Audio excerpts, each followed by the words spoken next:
ಶಿಕಾರಿಪುರದ ಕಣಿವೆ ಮನೆ ಹಾಗೂ ಸವಳಂಗ ಬಳಿ ವಿರೋಧದ ನಡುವೆಯೂ ಟೋಲ್ ಗೇಟ್ ನಿರ್ಮಾಣಗೊಳ್ಳುತ್ತಿದೆ. ಸವಳಂಗ ಶಿವಮೊಗ್ಗದ ನಡುವಿನ 20 ಕಿಲೋಮೀಟರ್ ಒಳಗೆ ಟೋಲ್ ಸಂಗ್ರಹ ಕೇಂದ್ರ ನಿರ್ಮಾಣಗೊಂಡಿದೆ. ಇನ್ನೊಂದೆಡೆ ಕಣಿವೆ ಮನೆ ಕೇವಲ 20 ಕಿಲೋಮೀಟರ್ ದೂರದಲ್ಲೇ ಮತ್ತೊಂದು ಟೋಲ್ ಗೇಟ್ ನಿರ್ಮಿಸಲಾಗಿದೆ. ಶಿಕಾರಿಪುರ ಸೊರಬ ತಾಲೂಕಿನ ನೂರಾರು ಹಳ್ಳಿಯ ರೈತರು ಈ ಟೋಲ್ ಗೇಟ್ ನಿಂದಾಗಿ ಶಿಕಾರಿಪುರ ಸೇರಿದಂತೆ ಸುತ್ತಮುತ್ತಲಿನ ತಾಲೂಕಿನ ನೂರಾರು ಹಳ್ಳಿಯ ರೈತರಿಗೆ ತೊಂದರೆಯಾಗುತ್ತದೆ ಎಂದು ಸ್ಥಳೀಯರು ವಿರೋಧ ವ್ಯಕ್ತಪಡಿಸಿದ್ದಾರೆ.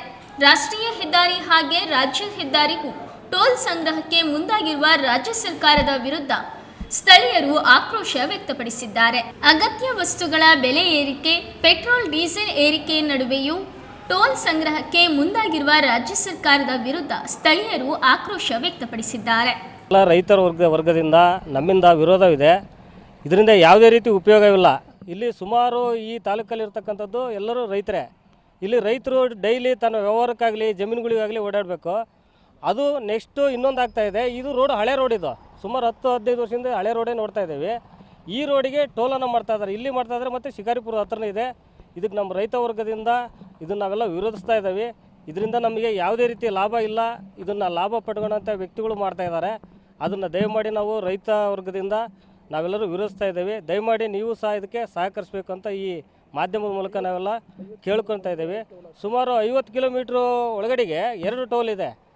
ಈ ರೀತಿ ದುಡ್ಡನ್ನು ವಸೂಲಿ ಮಾಡೋದು ನಮ್ಮ ಜನಸಾಮಾನ್ಯರಿಗೆ ಹೊರೆ. ಅದರಲ್ಲಿ ಬರಗಾಲ ಇದೆ.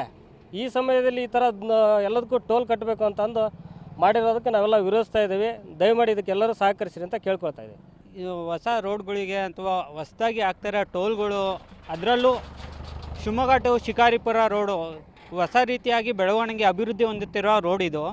ಈ ರೋಡಲ್ಲಿ ನಾವು ಈಗಿನ್ನೂ ಅಭಿವೃದ್ಧಿ ಆರ್ಥಿಕ ವಹಿವಾಟನ್ನು ನಡೀತಿರೋ ಈ ರೋಡಿಗೆ ಇವರು ಆಲ್ರೆಡಿ ಟೋಲ್ನ ಅನ್ನೋ ಒಂದು ಹೊಸ ಅಭಿವೃದ್ಧಿ ಅನ್ನೋದಕ್ಕಿಂತ ಒಂದು ಸ್ಕ್ಯಾಮ್ ಅನ್ಬೋದು. ಇದನ್ನ ಆ್ಯಡ್ ಮಾಡಿದರೆ ಇಲ್ಲಿ ವಾಣಿಜ್ಯ ಸಂಪರ್ಕ ಏನು ಡೆವಲಪ್ ಆಗಬೇಕಾಗಿತ್ತಲ್ಲ ಅದು ಮತ್ತೆ ಕುಗ್ಗೋಗುತ್ತೆ. ನಮಗೆ ಈ ಸರೌಂಡಿಂಗಿನವರಿಗೆ ಹುಬ್ಳಿ ಹೋಗಬೇಕು ಅಥವಾ ಹೊನ್ನಾಳಿ ಹೋಗಬೇಕು ಅಂದರೆ ಗೋನ್ಕವಿ ಮತ್ತು ಹಳ್ಳೂರು ರೂಟ್ ಬಿಟ್ಟು ಇದು ಒಂದು ಸ್ವಲ್ಪ ಭಾರಿ ಪ್ರಮಾಣದ ವಾಹನಗಳು ಓಡಾಡೋಕ್ಕೆ ಉಪಯೋಗ ಆಗಿತ್ತು. ಅದು ಬಿಟ್ಟು ಇಲ್ಲಿ ಈಗ ಪ್ರೆಸೆಂಟಲ್ಲಿ ನಡೀತಾ ಇರೋದೇನೆಂದರೆ ಸುತ್ತಮುತ್ತಲಿನ ಸಾರ್ವಜನಿಕರು ಓಡಾಡ್ತಾ ಇರೋದು.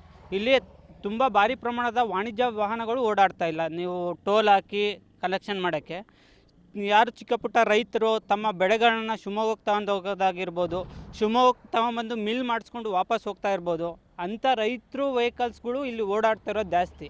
ಅದರಿಂದ ಇಲ್ಲಿ ಟೋಲ್ ಮಾಡಿರೋದ್ರಿಂದ ರೈತರು ಮತ್ತು ಸಾಮಾನ್ಯ ವರ್ಗಗಳ ಮೇಲೆ ನೀವು ತುಂಬ ಭಾರಿ ಪ್ರಮಾಣದ ನಷ್ಟವನ್ನು ಭರಿಸ್ಬೇಕಾಗುತ್ತೆ. ಇದು ಆರ್ಥಿಕವಾಗಿ ಬೆಳವಣಿಗೆ ಆಗಲ್ಲ. ಮತ್ತು ಟೋಲ್ ಬಂತು ಈ ರೋಡಿಗೆ ಅಂದರೆ ಆ ರೋಡಿಗೆ ಟೋಲ್ ಇಲ್ಲ ಅನ್ನೋ ಕಾರಣಕ್ಕೆ ಎಲ್ಲ ಆ ರೋಡಿಗೆ ಶಿಫ್ಟ್ ಆಗ್ತಾರೆ ಹೊರತು ಮತ್ತೆ ಈ ರೋಡು ಬೆಳವಣಿಗೆ ಹೊಂದಲ್ಲ, ಅಭಿವೃದ್ಧಿ ನಿಲ್ಲುತ್ತೆ.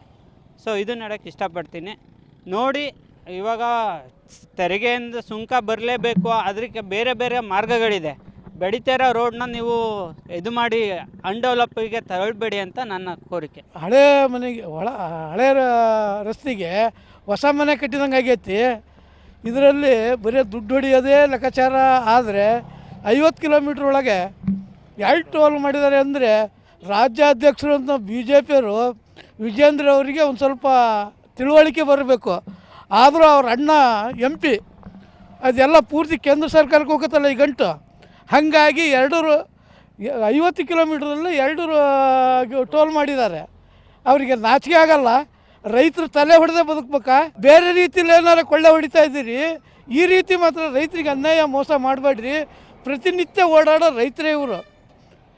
ಅದು ಬೇರೆ ರೋಡೆಲ್ಲ ಹಾಳಾಗೋಗಿದೆ, ಹಳೇ ರೋಡೇ ಬಿಡು. ಹೊಸ್ದಾಗಿ ಏನಾರು ನೈಸ್ ರೋಡ್ ಮಾಡಿ ಏನಾದರೂ ಒಂದು ಮಾಡಿದರೆ ಅದನ್ನು ಒಪ್ಕೊಳ್ಳೋ ಅಂಥದ್ದೇ. ಅದರಲ್ಲೂ 50 ಕಿಲೋಮೀಟ್ರ್ ಒಳಗೆ 2 ಟೋಲ್ ಮಾಡಿದ್ದಾರೆ ಅಂದರೆ ರಾಘವೇಂದ್ರ ಅವರೇ, ವಿಜೇಂದ್ರ ಅವರೇ, ಇದನ್ನೆಲ್ಲ ನಿಮ್ಮ ಮುಂದಿನ ಲೋಕಸಭೆ ಎಲೆಕ್ಷನ್ನೊಳಗೆ ಏನಾಗುತ್ತೆ ಅನ್ನೋದಕ್ಕೆ ಬಗ್ಗೆ ನೀವು ಮನದಟ್ಟು ಮಾಡ್ಕೊಂಡು ಇದನ್ನು ಒಂದು ಕ್ಲೋಸ್ ಮಾಡಬೇಕಾಗಿ ತಮ್ಮಲ್ಲಿ ಕೇಳ್ತೇವೆ. ನಮಗೆ ಅನ್ಯಾಯ ಆಗ್ತಾಯಿದೆ. ಇದನ್ನೇ ಏನಾದರೂ ಕಾಂಗ್ರೆಸ್ ಸರ್ಕಾರದವ್ರು ಏನೋ ಮಾಡಿದರೆ ಅದು ಪೂರ್ತಿ ಅನ್ಯಾಯವಾಗೇ ತೋರಿಸ್ತಾ ಇದ್ದೀರಿ. ಆ ಥರ ಮಾಡಬೇಡಿ. ನಾವೆಲ್ಲರೂ ರೈತರ ಮಕ್ಕಳು, ಮಣ್ಣಿನ ಮಕ್ಕಳು ಅಂತ ಬೇರೆ ಬಾಯಾಗಿ ಹೇಳ್ಕೊಂಬಿಟ್ಟಿದ್ದೀರಿ. ಯಡಿಯೂರಪ್ಪಾಜಿಯವರು ಮಣ್ಣಿನ ಮಕ್ಕಳು ಅಂತ ಹೇಳಿದಿರಿ. ಇದು ಮಣ್ಣಿನ ಮಕ್ಕಳಲ್ಲ. ಇದ್ರ ಮುಂದೆ ನೀವೇನೋ ಇದಕ್ಕೆ ಒಂದು ಟೋಲನ್ನು, ಇಲ್ಲಿ ಟೋಲ್ ಬೇಡ ರೈತರಿಗೆ. ಇದನ್ನು ಬಿಟ್ಟು ಬೇರೆ ಕಡೆ ಎಲ್ಲರ ಯೋಜನೆ ಮಾಡಬೇಕಾಗಿ ತಮ್ಮಲ್ಲಿ ಕೇಳ್ಕೊಳ್ತಾ ಇದ್ದೀವಿ. 60 ರೂಪಾಯಿ ಕಟ್ಟಬೇಕು ಅಂದ್ರೆ ರೈತರು ಎಲ್ಲಿಂದ ಕಟ್ತಾರಣ್ಣ? ಎಲ್ಲ ಟ್ಯಾಕ್ಟ್ರಿಗಳು ಅಕ್ಕಿ ಮಾಡ್ಸೋರು ಹೋಗ್ತಾರೆ. ರೈತರ ಮಕ್ಕಳು ಬೈಕ್ ತಗೊಂಡು ಓಡಾಡ್ತಾರೆ. ದಿನನಿತ್ಯ ದುಡ್ಡು ಕಟ್ಟಬೇಕು ಅಂದ್ರೆ ಹೆಂಗಣ್ಣ?